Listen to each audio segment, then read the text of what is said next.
Hello everyone, the December Review here, back again with a movie review. It's behind me, isn't it? It's behind me. Not gonna look.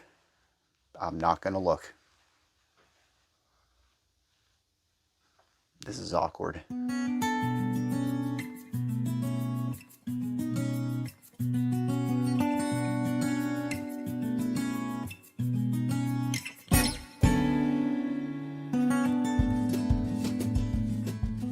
Today, we check out the recently released film Smile, which came out back in September of this year and had an excellent box office run with just over $214 million brought in on a $17 million budget. Is the film as scary as people say it is? Spoilers are ahead. Let's check it out.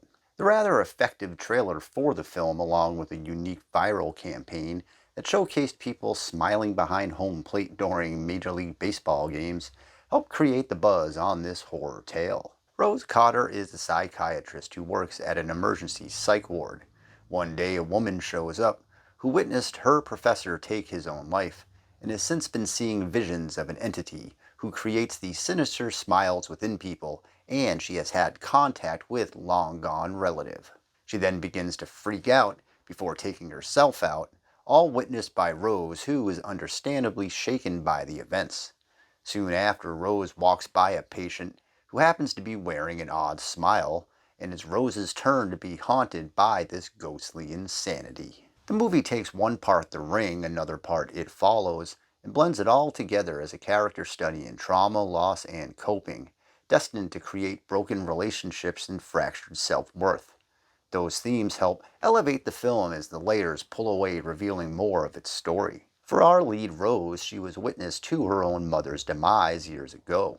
That moment has brought with it a fractured dynamic between her and her sister, along with the career decision to help those in need who suffer from the same health struggles that her mom did. When this smile curse falls upon her, she begins to try and figure out its meaning with the help of her ex-boyfriend Joel.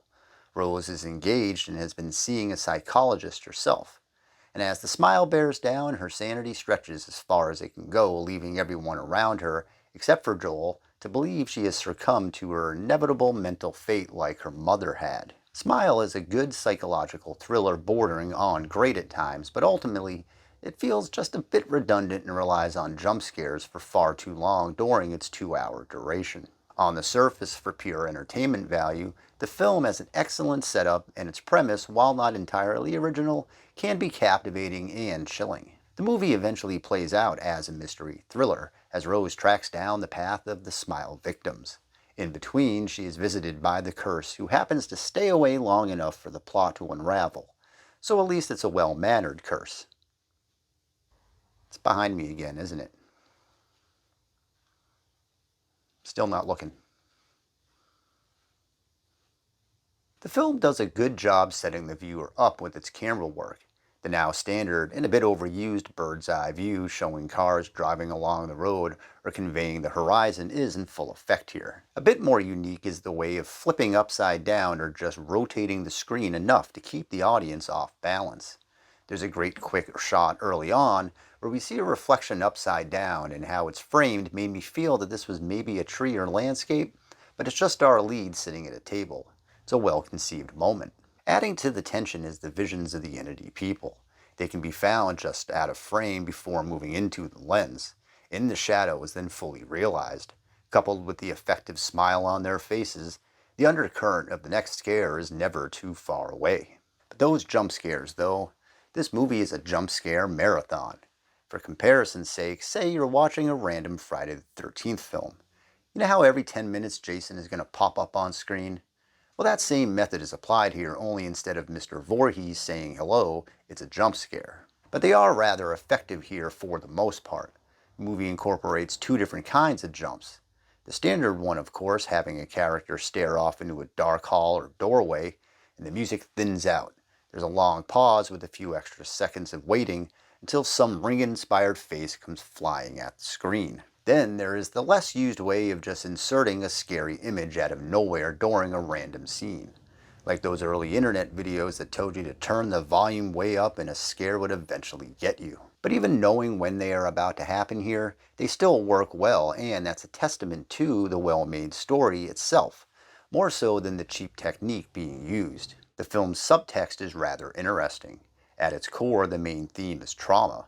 It works on two different levels again, as the evil entity needs someone to be traumatized by its actions in order to continue its reign of terror. But its subjects, in this case Rose, has lived an entire life with it, and it's not until the smile shows up can she really take a full and completely honest look at herself and the compartmentalization of decades of self-coping in regards to her family. And there's a twist to the narrative in its third act that really worked well.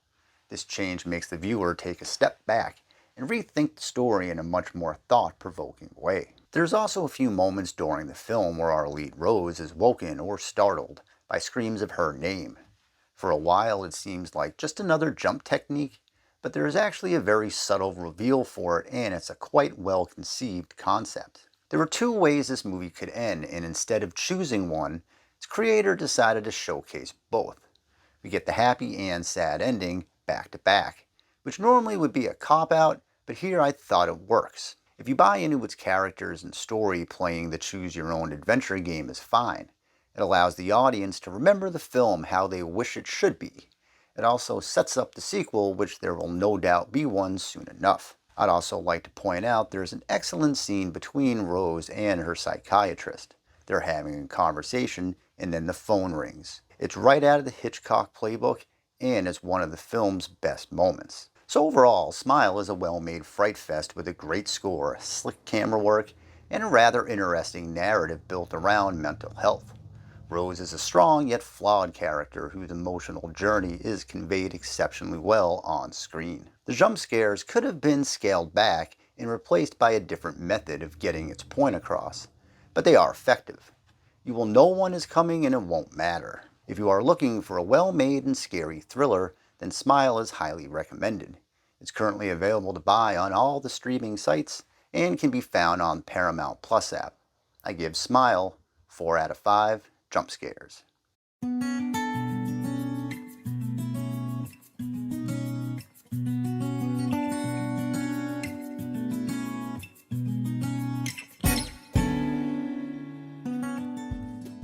If you like this video, please subscribe to the channel for more.